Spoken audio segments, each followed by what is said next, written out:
ಬನ್ನಿ ವೀಕ್ಷಕರೇ, ಮುಂದಿನ ರಾಶಿ ಧನಸ್ಸು ರಾಶಿ. ಧನಸ್ಸು ರಾಶಿಯ ಒಂದು ಆಗಸ್ಟ್ ತಿಂಗಳ ಮಾಸ ಭವಿಷ್ಯ ಹೇಗಿದೆ ಅಂತ ತಿಳ್ಕೊಳ್ಳೋಣ.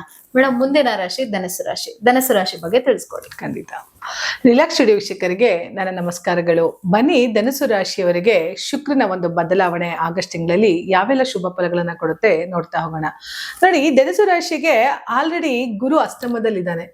ಯಾಕಂದ್ರೆ ಲಗ್ನಾಧಿಪತಿನೂ ಆಗಿ ಚತುರ್ಥಾಧಿಪತಿನೂ ಅವನೇ ಆಗಿ ಅಸ್ತಮದಲ್ಲಿ ಕುಳಿತಿದ್ದಾನೆ ಅಂದಾಗ ಗುರುಬಲ ಇಲ್ಲ ಅಂತ ಹೇಳ್ತಾರೆ.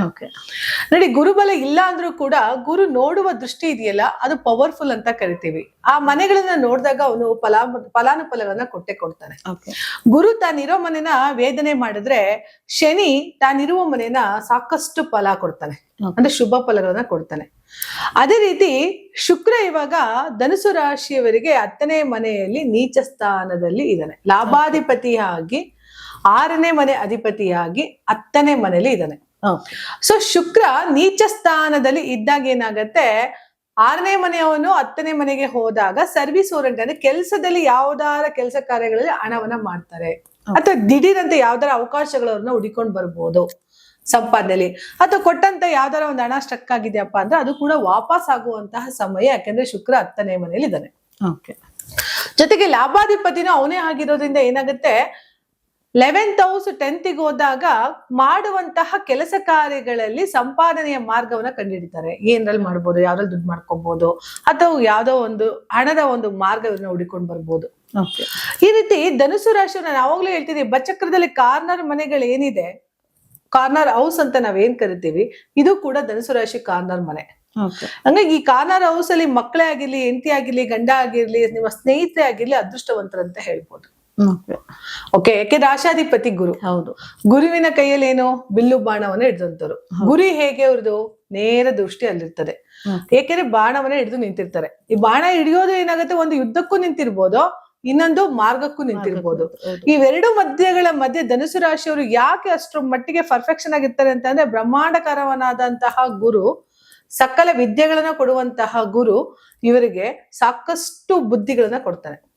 ಯಾಕಂದ್ರೆ 7ನೇ ಮನೆ ಬುಧ. ಹೌದು, ಧನುಸು ರಾಶಿಯವ್ರು ಯಾರು ಇರ್ಲಿ, ಅವ್ರು ಒಳ್ಳೊಳ್ಳೆ ಉಪನ್ಯಾಸಕರಾಗಿರ್ತಾರೆ. ನೋಡಿ, ಒಂದು ಲೆಕ್ಚರರು ಮಾತು ತುಂಬಾ ಚೆನ್ನಾಗಿ ನಮಗೆ ಕೇಳ್ಬೇಕು ಅನ್ಸುತ್ತೆ ಅಂದ್ರೆ ಅವ್ರು ಧನುಸು ರಾಶಿಯರಾಗಿರ್ತಾರೆ, ಇಲ್ಲ ಅಂದ್ರೆ ಮಿಥುನ ರಾಶಿಯರಾಗಿರ್ತಾರೆ, ಇಲ್ಲ ಕನ್ಯಾ ರಾಶಿಯರಾಗಿರ್ತಾರೆ. ಯಾಕಂದ್ರೆ 7ನೇ ಮನೆ ಬುಧ, ಸಪ್ತಮಕ್ಕೆ ಬುಧ ಆದಾಗ ಧನುಸು ರಾಶಿಯವ್ರು ಯಾರು ಸಂಗಾತಿನೇ ಆಗಿರ್ಲಿ ಒಳ್ಳೆ ಸಂಗಾತಿನ ಪಡೆದಿರ್ತಾರೆ. ಯಾಕೆ ಅಂತ ಅಂದ್ರೆ 7ನೇ ಮನೆಯಲ್ಲಿ ಬುಧ ನೋಡೋದ್ರಿಂದ ಏನಾಗುತ್ತೆ, ಸಪ್ತಮ ನೇರವಾಗಿ ಬುಧ ಆಕ್ಟಿವ್ ಆಗೋದ್ರಿಂದ ಇವರ ಸಂಗಾತಿಗಳು ಬಹಳಷ್ಟು ಬುದ್ಧಿವಂತರು, ಬ್ರಿಲಿಯಂಟ್ ಆಗಿರ್ತಾರೆ. ಜೊತೆಗೆ 10ನೇ ಮನೆ ಅಧಿಪತಿ, ಸಪ್ತಮಾಧಿಪತಿ ಎರಡೂ ಕೂಡ ಕನೆಕ್ಟಿವಿಟಿ ಬುಧ ಇರೋದ್ರಿಂದ ಇಲ್ಲಿ ಲೈಫ್ ಅಲ್ಲಿ ಇವ್ರು ಏನಾರು ಕಿಂಗ್ಡಮ್ ಆಗಿ ಬದುಕ್ತಾರೆ ಧನುಸು ರಾಶಿಯವರು. ಜೊತೆಗೆ 10ನೇ ಮನೆಯಲ್ಲಿ ಕೂಡ ಶುಕ್ರ ಇವರಿಗೆ ಬದಲಾವಣೆ ಫಲಗಳನ್ನ ಏನ್ ತರ್ತಾನೆ ಅಂತ ಅಂದ್ರೆ, ಇಲ್ಲಿವರೆಗೂ ಏನಷ್ಟು ಸರ್ಕಮ್ಸ್ಟೆನ್ಸ್ ಆಗಿ ಉಳಿದಿತ್ತಲ್ಲ, ಹಣದ ಒಂದು ಅಭಾವ ಅಂದ್ರೆ ಸ್ಟಕ್ ಆಗಿತ್ತಲ್ಲ, ಅದೆಲ್ಲ ಕ್ಲಿಯರ್ ಮಾಡ್ತಾ ಹೋಗ್ತಾನೆ. Shukra is a very important madam. ಯಾಕೆ ಹೇಳ್ತೀನಿ ಅಂತ ಅಂದ್ರೆ, ಶುಕ್ರ ಎಲ್ಲಿರ್ತಾನೆ, ಹೆಣ್ಣಲ್ಲಿರ್ತಾನೆ. ಹೆಣ್ಣು ಅಂತ ಹೇಳಿದೆ, ಶುಕ್ರ ಇಸ್ ಎ ಹೆಣ್ಣು. ಹೌದು, ಶುಕ್ರ ಹಣವನ್ನ ತಂದ್ಕೊಡುವಂತವನು. ಈ ಶುಕ್ರ ಹಣವನ್ನ ತಂದ್ಕೊಡ್ತಾನೆ ಅಂತ ಅಂದ್ರೆ ನೋಡಿ, ಯಾಕೆ ಸೌತ್ ಈಸ್ಟ್ ಕಾರ್ನರ್ ನ ಅಡಿಗೆ ಮನೆಗೆ ಮಾಡ್ತಾರೆ, ಅಲ್ಲಿ ಯಾರನ್ನ ಕೂರಿಸ್ತಾರೆ, ಶುಕ್ರನ್ ಕೂರಿಸ್ತಾರೆ. ಸೊ ಶುಕ್ರನ್ ಕೂರಿಸಿದಾಗ ಅಲ್ಲಿ ಅಡಿಗೆ ಮಾಡೋದು ಯಾರು, ನಮ್ಮ ಮನೆ ಹೆಣ್ಮಗು. ಹೌದು ಅಲ್ವಾ? ಸೊ ಅಲ್ಲಾಗಿ ಶುಕ್ರನೂ ಹೆಣ್ಣು, ಆ ಸ್ಥಾನಕ್ಕೂ ಶುಕ್ರ ಎಷ್ಟು ಪವರ್ಫುಲ್ ಆಗಿ ಆ ಶುಕ್ರ ಅಲ್ಲಿ ಕುಳಿತಿರ್ತಾನೆ. ಅದಕ್ಕೆ ಯಾರ ಮನೆಯಲ್ಲಿ ಸೌತ್ ಈಸ್ಟ್ ಕಾರ್ನರ್ ತುಂಬಾ ಚೆನ್ನಾಗಿಟ್ಟಿರ್ತಾರಲ್ಲ, ಅಡಿಗೆ ಮನೆ ಹೇಳ್ತಾ ಇದ್ದೀನಿ, ಅಡಿಗೆ ಮನೆನ ನೀವು ಬಹಳಷ್ಟು ಶುದ್ಧವಾಗಿ ಇಟ್ಕೊಂಡಿರ್ತಾರಲ್ಲ, ಅವರು ಸಿಕ್ಕಾಪಟ್ಟ ಫಲಗಳನ್ನು ನೋಡ್ತಾರೆ. ಅಡಿಗೆ ಮನೆ ಯಾರು ಕ್ಲೀನ್ ಆಗಿ ಇಟ್ಟಿರ್ತಾರೆ, ಸಿಂಕ್ ಯಾರು ಕ್ಲೀನ್ ಆಗಿ ಇಟ್ಟಿರ್ತಾರೆ, ಮಾಡುವಂತ ಅಡಿಗೆ ಸ್ಟವ್ ಯಾರು ಕ್ಲೀನ್ ಆಗಿ ಇಟ್ಟಿರ್ತಾರೆ, ಅದು ತುಂಬಾ ಪವರ್ಫುಲ್ ಆಗಿ ಶುಕ್ರ ಅವರಿಗೆ ವರ್ಕ್ ಆಗತ್ತೆ. ಯಾಕಂದ್ರೆ ವೀನಸ್ ಬರದೇ ಅಲ್ಲಿಂದ, ಲಕ್ಷ್ಮಿ ಬರದೇ ಅಲ್ಲಿಂದ. ಮನೆ ಮುಂಭಾಗಲಿಂದ ಲಕ್ಷ್ಮಿ ಹೇಗೆ ಬಂದು ಎಲ್ಲಿ ವಾಸ ಮಾಡ್ತಾಳೆ ಅಂದ್ರೆ ಹೋಗಿ ಅಗ್ನಿ ಮೂಲೆಯಲ್ಲಿ ವಾಸ ಮಾಡ್ತಾಳೆ. ಅದಕ್ಕೆ ಅಗ್ನಿ ಮೂಲೆನ ನೀಟಾಗಿ ಇಟ್ಕೊಳ್ಳಿ. ಅಗ್ನಿ ಮೂಲೆ ಶುದ್ಧವಾದಷ್ಟು ನಿಮ್ಮ ಮನೆಯಲ್ಲಿ ಫೈನಾನ್ಸ್ ಸಮಸ್ಯೆಗಳು ಕಡಿಮೆ ಆಗ್ತಾ ಹೋಗುತ್ತೆ. ಯಾಕಾಗಿ ಸೌತ್ ಈಸ್ಟ್ಗೆ ತುಂಬಾ ಪ್ರಾಮುಖ್ಯತೆನ ಕೊಟ್ಟಿದ್ದಾರೆ.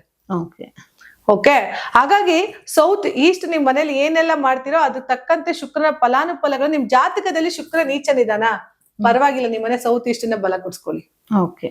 ನೀಟಾಗಿ ಇಟ್ಕೊಳ್ಳಿ. ಪೇಂಟ್ ಯಾವ್ದು ಹಾಕಿದಿರ ನೋಡಿ, ಬಣ್ಣ ಕೂಡ ಇಂಪಾರ್ಟೆಂಟ್.